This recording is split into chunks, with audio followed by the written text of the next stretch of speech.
The water was ankle deep when I opened my apartment door that Tuesday night, and my first thought wasn't about the damage or the mess. It was about the emergency fund. My name is Sophia, and I've been the responsible one in my family for as long as I can remember. While my younger brother Carter was out partying through college and beyond, I was the one sending $500 every month to what my parents called our family emergency fund. 10 years of faithfully transferring money from my corporate salary, because that's what good daughters do, right? Jesus Christ, I whispered, stepping into the flooded hallway. The burst pipe above had turned my carefully organised life into a soggy disaster. My laptop bag went straight onto the kitchen counter, the one dry surface I could find, and I started taking pictures for insurance. The water damage was extensive. My hardwood floors were warped beyond repair, the drywall was soaked through, and my furniture looked like it had been through a hurricane. The smell of mould was already starting to creep in. I called my landlord first. "Sophia, I'm so sorry," Mrs. Patterson said, when she arrived an hour later. "The unit above you had a major pipe failure. We're looking at least 6 weeks for repairs, maybe 8. 6 weeks? My voice cracked. Where am I supposed to live? I'll work with you on temporary housing costs, but honestly, you'll need to find somewhere else to stay. This place isn't habitable." After she left, I sat on my kitchen counter, literally the only clean, dry spot in my apartment, and stared at the destruction. My carefully curated life, my organised space, everything I'd worked for was ruined. But that's what the emergency fund was for, right? 10 years of contributions. My parents had always praised me for being so responsible, so forward-thinking. "You're the glue that holds this family together," Mum would say whenever I sent another deposit. I grabbed my phone and called home. "Sophia, darling," Mum's voice was bright, but there was something underneath it that I couldn't quite place. "How are you, sweetheart?" "Mum, I need help. My apartment flooded tonight. The whole place is destroyed and I can't live here for at least 6 weeks. I need to access the emergency fund." Silence. "Mum?" "Well, honey, that's unfortunate about your apartment." "Unfortunate?" I looked around at my waterlogged life and felt something cold settle in my stomach. "I need to find temporary housing," I continued. "Hotels are expensive, and I'll need to replace some furniture and, Sophia dear, I'm not sure this qualifies as a real emergency." The words hit me like a physical blow. "Not a real emergency? Mum, I'm literally homeless right now." "You're being dramatic. You have friends, don't you? Can't you stay with someone? And honestly, sweetheart, you should have renter's insurance for situations like this." I did have renter's insurance, but it wouldn't cover temporary housing costs, and she knew that. We'd talked about it before. "I've been paying into that fund for 10 years, I said, trying to keep my voice steady. "This is exactly what it's for." "Well, we'll need to discuss it as a family. Your father and I can't just make unilateral decisions about family money." Family money. Money that was 90% mine. "Let me talk to Dad." "He's not available right now. Look, Sophia, I'm sure you'll figure something out. You always do. You're so capable." Before I could respond, I heard Carter's voice in the background. "Is that Sophia? Tell her I said hi." "Carter says hello," Mum relayed, and I could hear the warmth in her voice that had been completely absent when she was talking to me. "Mum, I have to go, dear. We'll talk soon." The line went dead. I sat there in my destroyed apartment, phone in hand, trying to process what had just happened. My mother, the woman who'd spent years telling me how proud she was of my responsibility, had just dismissed my actual emergency as not real. My phone buzzed with a text from Carter. "Heard about your little flood situation. Maybe next time invest in better insurance instead of being so cheap." I stared at the message until the words blurred. There was something in his tone, something that suggested he knew more than he was letting on. I grabbed my overnight bag and started throwing clothes into it. Whatever was happening here, whatever game my family was playing, I needed space to think. But first, I needed to call Blair. Blair answered on the second ring. "Sophia, it's almost midnight. What's wrong?" "My apartment flooded. Everything's ruined and I need somewhere to crash tonight." "Oh my God, yes, of course. Come over right now. Do you need me to pick you up?" "No, I can drive. Blair, there's more. I called my parents about the emergency fund and—" "We'll talk when you get here. Just drive safe." 20 minutes later, I was sitting in Blair's kitchen while she made tea, my overnight bag dripping on her floor. "Okay, start from the beginning," she said, setting a mug in front of me. I told her everything. The flood, the call with Mom, Carter's text. Blair's expression grew darker with each detail. "She said it wasn't a real emergency." Blair's voice was sharp. "You're literally homeless." "That's what I said, but she acted like I was being dramatic." "And your dad?" "Conveniently unavailable."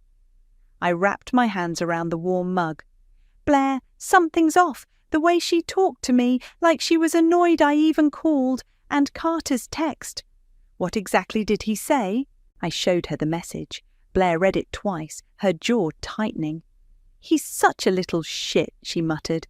"But Sophia, there's something I need to tell you." My stomach dropped. "What?" Blair sat down across from me, fidgeting with her tea bag. "Last month at your cousin's wedding, I was in the bathroom when your mum came in with your Aunt Desiree. They were talking about money, and I heard your mum mention something about a fund for Carter." "What kind of fund?" "I don't know exactly, but your mum said something like, 'He's going to be so surprised, and he's earned it.' I thought maybe it was a separate thing, but now—" The room felt like it was spinning. "You think they're talking about my emergency fund?" "I don't know. Maybe I misheard. But the timing is weird, right? You have a real emergency and suddenly the fund isn't available." I pulled out my phone and called home again. This time, Dad answered. "Sophia, it's very late."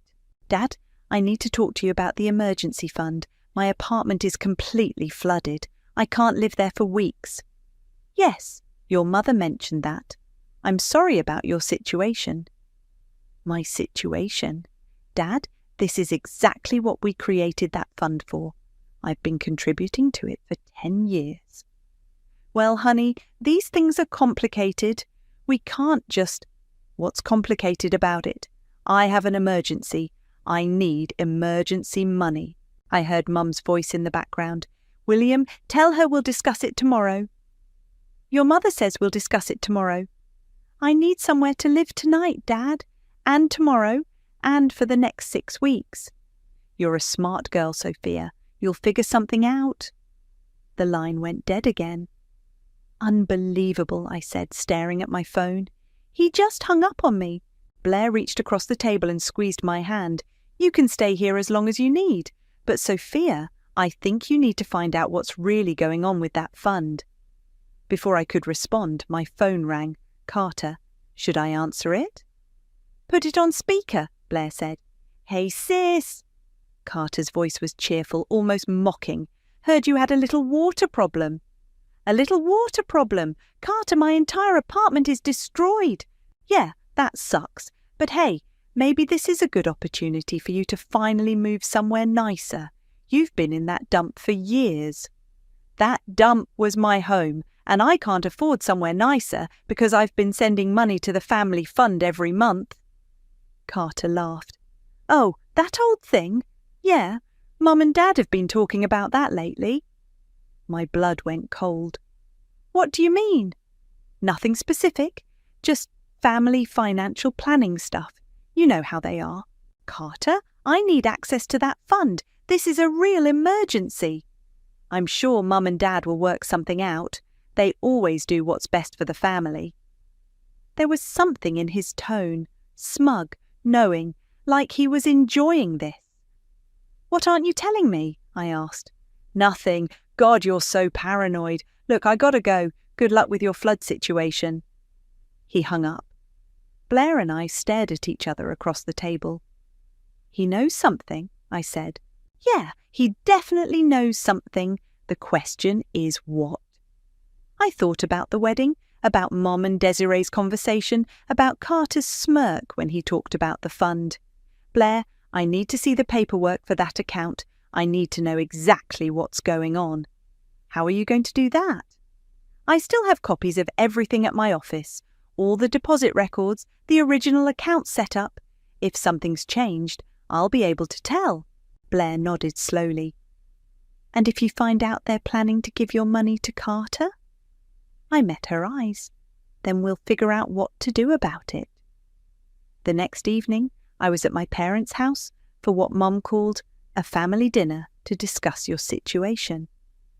I'd spent the day at work pulling every document I had related to the emergency fund, and what I'd found made my hands shake. I was still listed as the primary account holder. "Sophia, darling, you look tired," Mum said as she set down a casserole dish. "Are you sleeping well at Blair's?" "I'm fine." I took my usual seat at the dinner table, the same spot I'd occupied for 28 years. "Can we talk about the fund now?" "Let's eat first," Dad said, not making eye contact. Carter strolled in 15 minutes late, hair still damp from a shower. "Sorry, lost track of time at the gym." "No problem, sweetheart," Mum said, immediately fixing him a plate. "I kept everything warm for you." I watched her fuss over him the same way she had our entire lives. Carter got the biggest portions, the best pieces, the warmest smiles. "So," Carter said, settling into his chair, "how's the homeless life treating you, sis?" "Carter," Dad warned, but his tone was mild. "What? I'm just asking. It's been, 2 days now?" "I'm staying with Blair," I said evenly, "but I need a more permanent solution, which is why we're here." Mum cleared her throat. "Sophia, your father and I have been discussing your situation, and we think the best approach is for you to handle this independently." "Independently?" "You're 28 years old," she continued. "You have a good job savings. This is an opportunity for you to prove you can handle adult responsibilities without running to your parents." I set down my fork. "I've been handling adult responsibilities since I was 18, including contributing to a family emergency fund for 10 years. "Yes, and we appreciate that," Dad said. "But the fund is meant for true emergencies." "What would qualify as a true emergency?"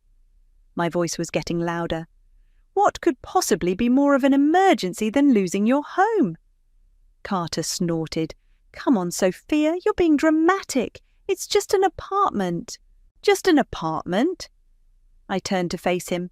"Where exactly do you think I should live?" "I don't know. Figure it out. Get a hotel, find a sublet, ask one of your friends. Normal people don't go running to Mommy and Daddy every time something goes wrong." The hypocrisy was staggering. Carter had been living in our parents' basement on and off for 3 years, rent-free. "Normal people also don't live in their parents' basement at 25, I shot back. "That's different," Mum said quickly. "Carter is saving money for his future." "What future? He doesn't even have a job." "I'm between opportunities," Carter said, "and at least I'm not begging for handouts." "Handouts?" I stood up so fast my chair scraped against the floor. "I've put $50,000 into that fund. 50,000. That's not a handout, that's my money."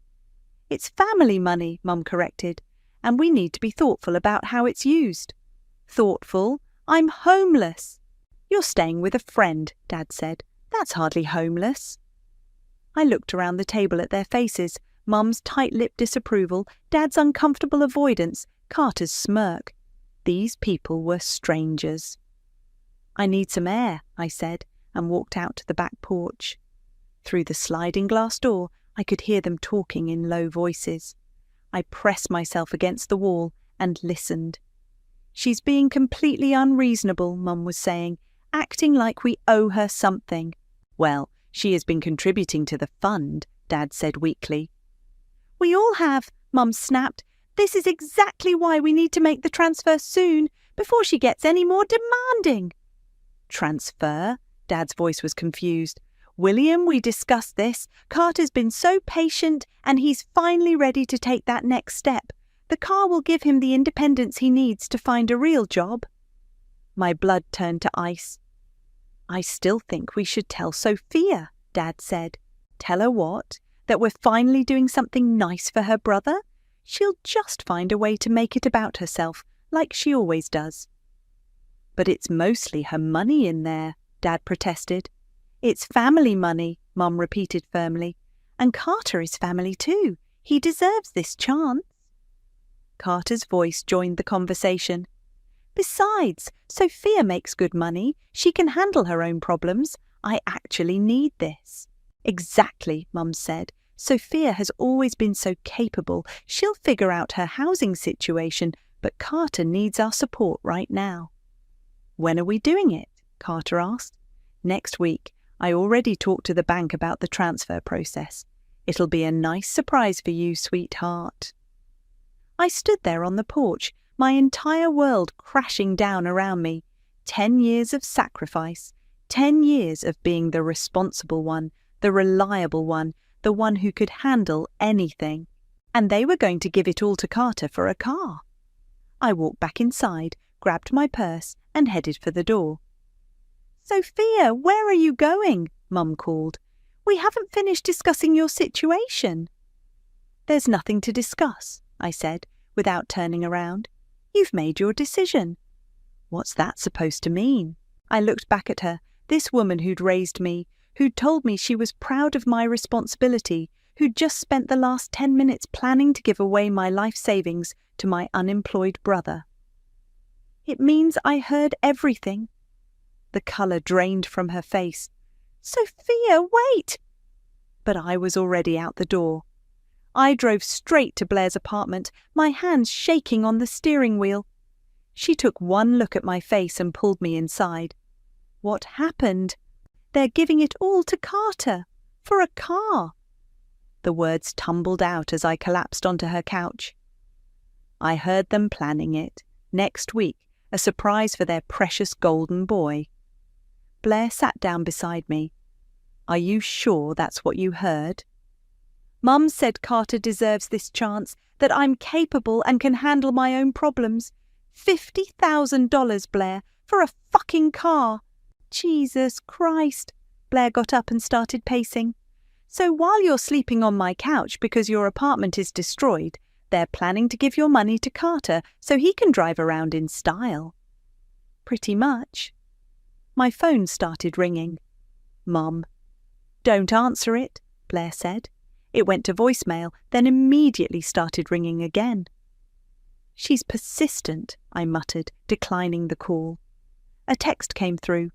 Sophia, we need to talk. You misunderstood what you heard. Then another. Please come back. We can work this out. And another. You're being childish. Childish, I read aloud. I'm being childish. Blair grabbed the phone from my hands. Stop reading them. You'll just get more upset. I need to see the account documents again. I stood up and headed for my bag. There has to be something I can do. I spread the papers across Blair's dining table, 10 years of deposit slips, account statements, the original paperwork from when I'd set up the fund. Look at this, I said, pointing to the signature page. I'm listed as the primary account holder. My parents are secondary. Blair leaned over my shoulder. What does that mean exactly? It means I have full access to the account. I set it up this way because I was contributing the most money and I wanted to be able to track the deposits. So you can withdraw money without their permission? Technically, yes. But Blair, I can't just steal from my own family. Steal! Blair's voice was sharp. Sophia, it's your money. You put in $50,000. How much did they contribute? I flipped through the statements. Dad put in maybe $3,000 over the years. Mum contributed nothing directly. She always said her contribution was managing the household. So 94% of that money is yours. But it's supposed to be for family emergencies. And you have a family emergency. You're homeless. But instead of helping you, they're planning to buy Carter a car. Blair sat down across from me. Sophia, when was the last time your parents actually supported you? I thought about it. I don't know. College maybe. But even then, Carter got more help with his tuition. And when Carter needed money for his failed business venture 2 years ago, they gave him $5,000 from their personal savings. When he crashed his car last year, they paid for the repairs and his insurance deductible. When he wanted to take that expensive photography course, they covered it. I was starting to see her point. And when you needed help with your security deposit for your apartment, I handled it myself. When you had that medical emergency and couldn't work for a month, I used my own savings. Blair leaned back in her chair.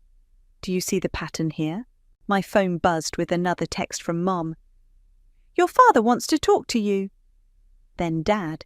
Sophia, please call me. Let's discuss this rationally. Then Carter. Way to eavesdrop and cause drama. Real mature. He's calling me immature, I said, showing Blair the message. The 25-year-old who lives in his parents' basement is calling you immature. Another text from Carter. Hope you're happy. Mum's crying because of your tantrum. A tantrum, I repeated, discovering that my family is planning to steal my money is a tantrum. Blair grabbed my phone and typed back, maybe she should cry, she should be ashamed. Blair, don't. But she'd already hit send. Carter's response was immediate. Who is this? Blair typed. Someone who actually cares about Sophia. Give me my phone back, I said, but I wasn't really trying to stop her. Tell your parents they're disgusting, Blair typed. Sophia has been supporting this family for years while you've been playing video games in the basement. Blair? What? It's true, she handed me back the phone. Sophia, you need to stop protecting these people. They're not protecting you. My phone started ringing. Mum again. This time, I answered.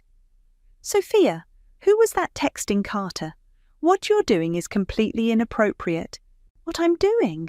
Mum, you're planning to give away my money without telling me. It's not your money, it's family money, and we weren't giving it away, we were making a family decision. A family decision that I wasn't included in. Because we knew you'd react exactly like this. You always make everything about yourself. I looked at Blair, who was making slashing motions across her throat.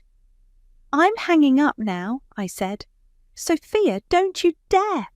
I ended the call and turned off my phone. Good, Blair said. Now, what are you going to do about the money? I stared at the account documents spread across the table. $50,000, 10 years of sacrifice, and they were going to give it all away to buy Carter a car while I slept on couches. I'm going to the bank tomorrow, I said quietly. To do what?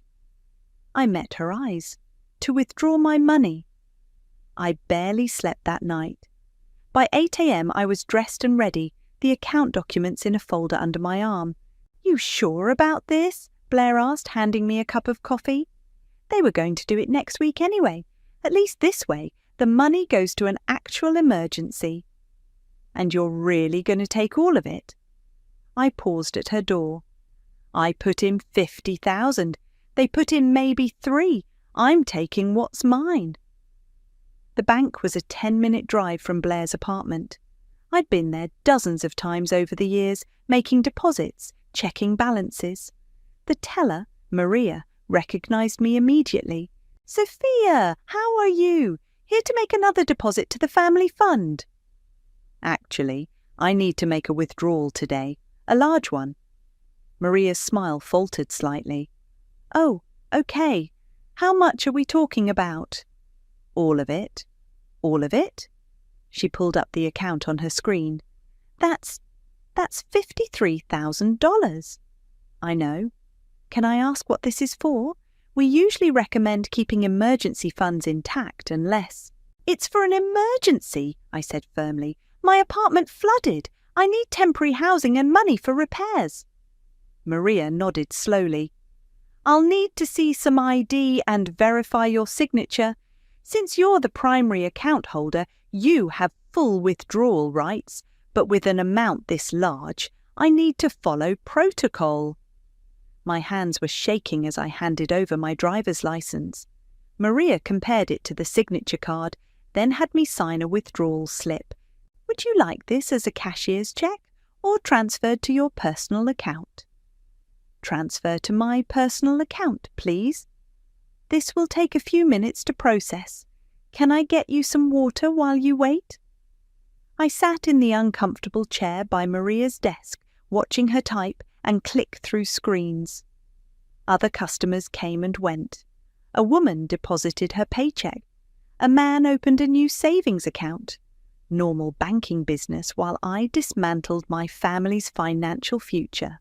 "Okay," Maria said finally, "the transfer is complete. Your personal account now shows a balance of $53,412. "Thank you. Sophia, can I ask you something? Off the record?" I looked up at her. "Sure. In all the years you've been coming here, you've been the only one making deposits to that account. Your parents have never once come in to add money. Are you sure they're okay with this withdrawal?" I thought about Carter's smirk, about Mum's voice saying, "He deserves this chance," about Dad's weak protests that were immediately shut down. "They'll be fine," I said. Back in my car, I sat for a moment staring at my phone. 17 missed calls from Mum, 12 from Dad, 8 from Carter, 23 unread text messages. I drove to an office supply store and bought a small notebook and a pack of pens. Then I went to a coffee shop and spent 2 hours creating a detailed ledger of every deposit I'd made over the past 10 years. Date, amount, source, everything meticulously documented. At the bottom I wrote, "Total contributed by Sophia, $50,147. Total contributed by parents, $2,565. Percentage of fund belonging to Sophia, 95.2%. Then I wrote a note on a separate piece of paper, "For emergencies only sake." I drove back to the bank and asked Maria if I could access the safe deposit box associated with the account. "Of course, you're listed as an authorized user." Inside the small metal box were the original account documents and a few savings bonds my grandmother had left us years ago. I placed my ledger and note inside, then locked it back up. "All set?" Maria asked. "All set." My phone started ringing as I walked to my car. "Mum, Sophia, where are you? We need to talk immediately." "I'm running errands. What's up?" "Don't play dumb with me. The bank called. They said there was unusual activity on the family account." "Unusual how?" "Sophia Marie, don't you dare lie to me. Did you withdraw money from that account?" I got in my car and started the engine. "I had an emergency, remember? You said I should handle it myself." "How much did you take?" "I took what I needed." "How much, Sophia?" "All of it." The silence on the other end was deafening. "You took all of it?" Her voice was barely a whisper. $53,000, which, according to my calculations, was about $50,000 more than you contributed. "You can't do this. That money belongs to the family." "No, Mom. That money belonged to me. I earned it, I saved it, I deposited it, and now I'm using it for exactly what it was intended for, an emergency." "This is theft, Sophia. I'm calling the police." "Go ahead. I'm the primary account holder. I have every legal right to that money." "Your father and I will never forgive you for this." "That's fine. I'll never forgive you for planning to give my money to Carter for a car while I was homeless." "We weren't—" "I heard you, Mum. I heard every word." I hung up and immediately called Blair. "It's done," I said when she answered. "How do you feel?" I sat in the bank parking lot, watching normal people go about their normal lives, and tried to identify the emotion churning in my stomach. "Terrified," I said finally, "and free." Within an hour, my phone was exploding. I'd turned it back on to call Blair, and the notifications were relentless. "Dad, Sophia, please call me. We need to fix this. Carter. What the fuck is wrong with you? Mum. You've destroyed this family. Carter again. I hope you're happy. You ruined everything. Then a call from a number I didn't recognise. Hello? Sophia, it's your Aunt Desiree. Your mother called me crying. What's going on? I pulled over to the side of the road. Did she tell you about the emergency fund? She said you stole money from the family account. Did she tell you they were planning to give it all to Carter for a car? Silence. Desiree? She mentioned something about helping Carter get back on his feet. While I'm homeless because my apartment flooded. They told me it wasn't a real emergency. Oh, honey, Desiree's voice softened. I had no idea about your apartment. Of course you didn't, because they don't care about my problems, only Carter's wants. Sophia, I think there's been a misunderstanding. There's no misunderstanding. I heard them planning it. Mum said Carter deserved the money and I could handle my own problems because I'm so capable. Another long pause. I'm sorry, Desiree said quietly. That's not right. After I hung up, I drove to an extended stay hotel and booked a room for 2 weeks. It wasn't cheap, but I could afford it now. I was unpacking my few belongings when Blair called. How are you holding up? I'm in a hotel room that costs more per night than my old rent, but at least I have a roof over my head. Any word from your family? They're calling me a thief. Carter sent me about 15 texts, calling me every name in the book. What did he say exactly? I scrolled through the messages. Let's see. Selfish bitch, family destroyer, psycho, and my personal favourite, I hope you die alone. Jesus, screenshot those. Why? Just do it. Trust me. I was taking screenshots when another call came in. Dad. Sophia, please. Your mother is beside herself. Good. Maybe now she knows how I felt when she dismissed my emergency. That's not what happened. We were trying to be fair to everyone. Fair? Dad, I contributed $50,000 to that fund. $50,000. And when I needed it, you said it wasn't a real emergency. We didn't say that.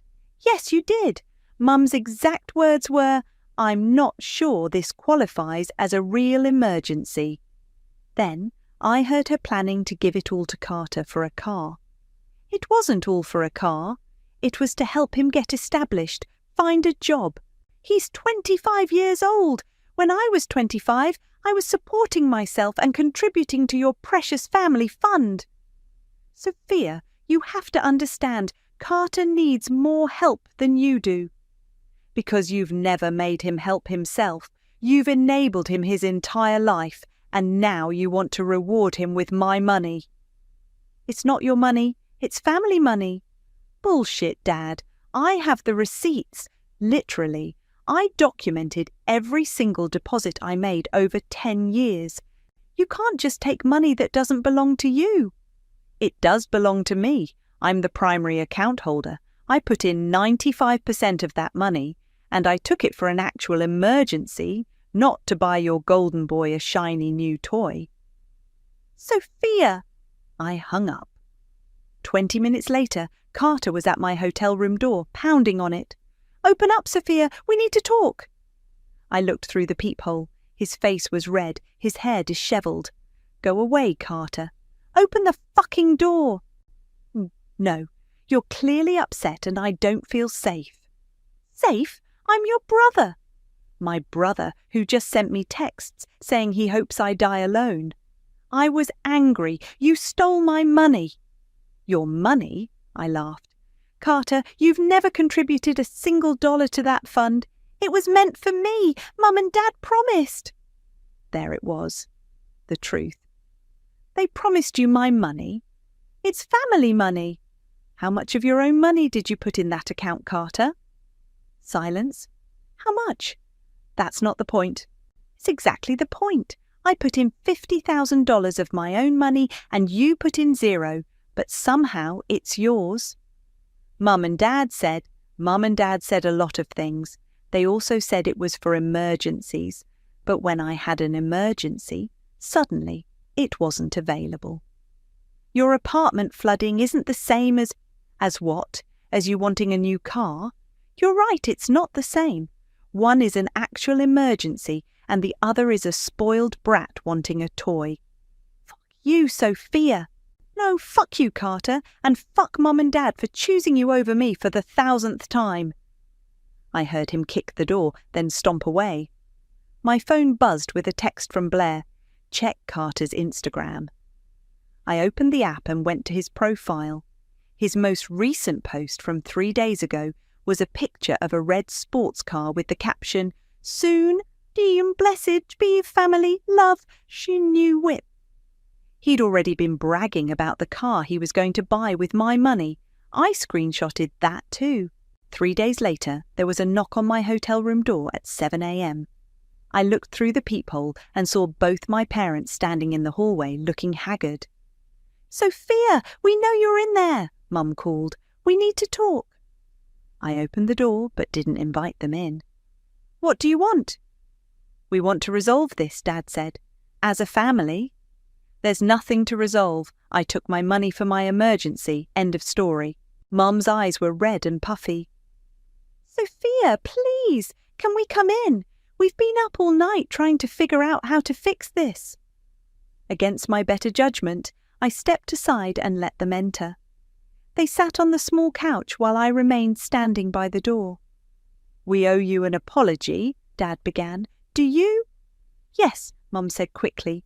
"We handled this poorly. We should have discussed Carter's situation with you first." "Carter's situation? You mean his desire for a new car?" "It's more than that," Mum insisted. "He's been struggling to find work, and we thought having reliable transportation would help. He has a car. It's 5 years old, but it runs fine." "It's not about the car specifically," Dad said. "It's about giving him the confidence to—" "Stop." I held up my hand. "Just stop. You're still doing it. You're still making excuses for him." "We're not making excuses," Mum said. "We're trying to help our son." "What about your daughter? What about helping me?" "You don't need help the way Carter does," Mum replied. "You're successful, independent—" "I was homeless 3 days ago." "You were staying with a friend because you refused to help me. You told me my emergency wasn't real."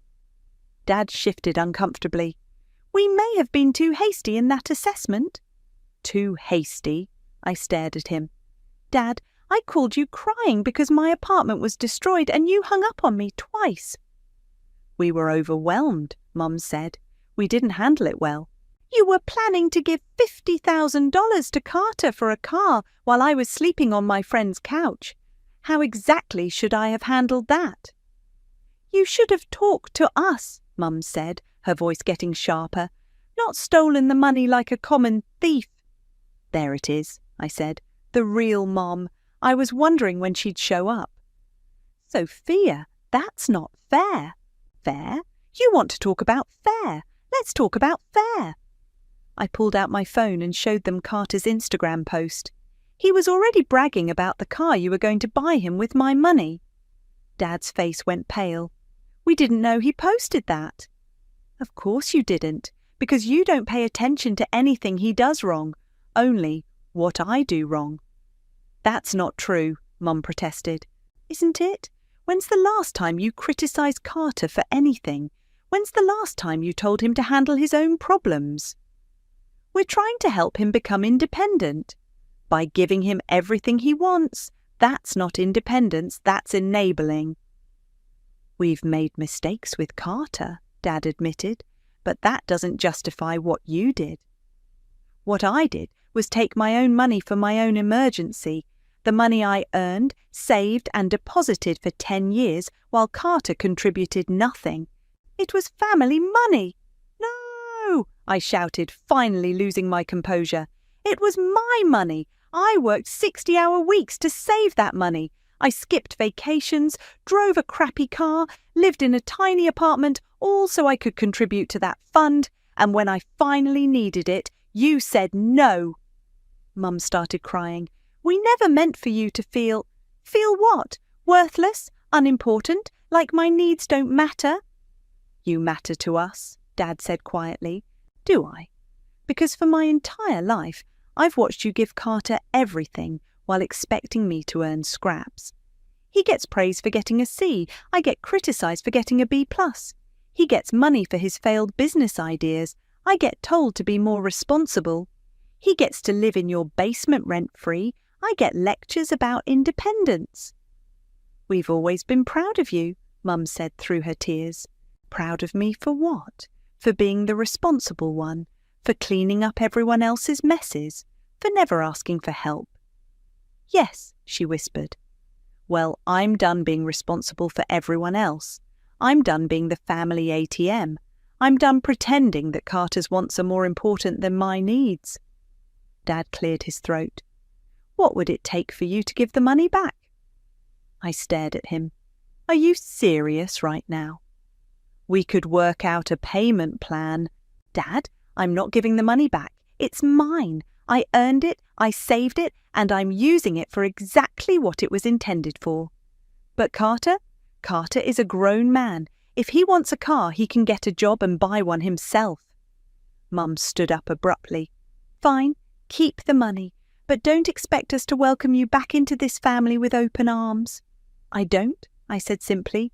I don't expect anything from you anymore. They left without another word. An hour later, my phone rang. Desiree. Just got off the phone with your mother, she said. She told me about your conversation. I'm sure she did. Sophia, I need to tell you something. Last month at the wedding, your mother was bragging to me about how they were going to surprise Carter with money for a car. She said it was going to be at least $50,000. She was bragging about it. She said Carter deserved it after everything he'd been through. I asked her where the money was coming from, and she said the family emergency fund. When I asked if you knew, she said it would be a surprise for everyone. I closed my eyes. Thank you for telling me. I'm sorry, honey. What they did wasn't right. After I hung up, I sat on the hotel bed and looked around the small room. It wasn't home, but it was mine. Paid for with my own money, for my own emergency. For the first time in days, I felt like I could breathe. 2 weeks after my parents' visit, I was back in my repaired apartment, arranging furniture that I'd bought with my own money. The floors were better than before, the walls were freshly painted, and everything smelled like new beginnings instead of mould. Blair was helping me hang pictures when my phone rang. Desiree. Sophia, I wanted to check on you. How are you settling back in? Good, really good, actually. The apartment looks better than it did before the flood.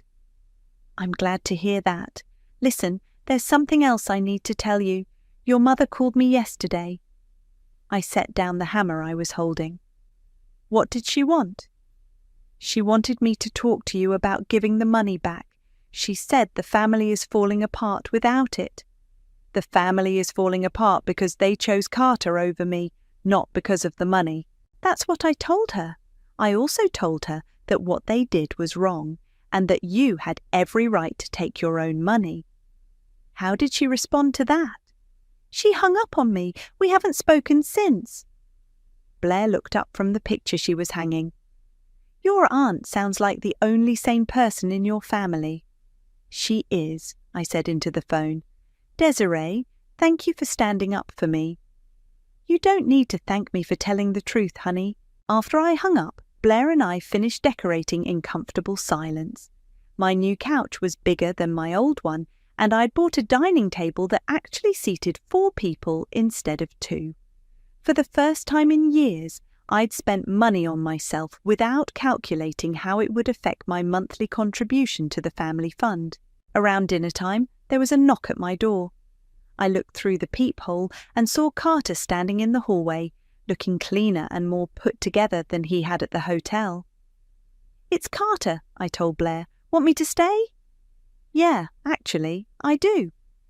I opened the door but kept the chain lock engaged. What do you want?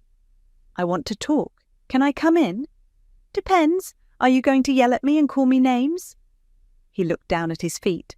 No, I came to apologize. I studied his face through the crack in the door. He looked tired, maybe even a little humbled. Fine, but Blair stays. I let him in, and he sat awkwardly on the edge of my new couch while Blair and I remained standing. Nice place, he said, looking around. It looks really good. Thanks. Look, Sophia, I've been thinking about everything that happened, and I realize I was out of line. The things I said to you were horrible. They were. I was angry and disappointed, but that's not an excuse. I shouldn't have called you those names or said I hoped you'd die alone. No, you shouldn't have. He fidgeted with his hands. I also want you to know that I got a job, a real job, at a marketing firm downtown. Good for you. I start Monday, and I'm moving out of Mum and Dad's house. I found a studio apartment I can afford. Blair and I exchanged glances. What changed? I asked. Honestly, you taking that money was a wake-up call. I realized I've been coasting my whole life, expecting other people to solve my problems, expecting you to solve my problems. And now I'm going to solve my own problems. I don't need a new car. My old one works fine. I don't need Mum and Dad to support me. I'm 25 years old and it's time I acted like it. I sat down across from him. What about Mum and Dad? How are they handling this? Not well. They keep asking me to talk to you about giving the money back. They think if I apologize, you'll change your mind. And what do you tell them? I tell them it's not my money to ask for. It never was. He looked directly at me. Sophia, I knew that money was mostly yours. I knew you'd been contributing almost everything, and I knew it wasn't fair for me to take it. But I wanted it anyway. At least you're being honest now. I'm trying to be honest about everything, including the fact that Mum and Dad have always treated you differently than me. You were held to a higher standard, expected to be perfect, while I got away with everything. Why didn't you ever say anything before? Because it benefited me. I got the easy path while you got the hard one, and I was selfish enough to let it happen. Blair spoke up for the first time.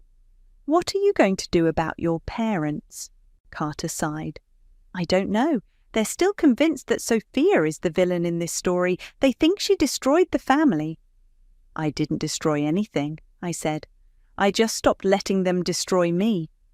I know that now, and for what it's worth, I think you did the right thing. We sat in silence for a moment. Carter, I'm not giving the money back. I know, and I'm not asking you to. Good. He stood up to leave, then turned back.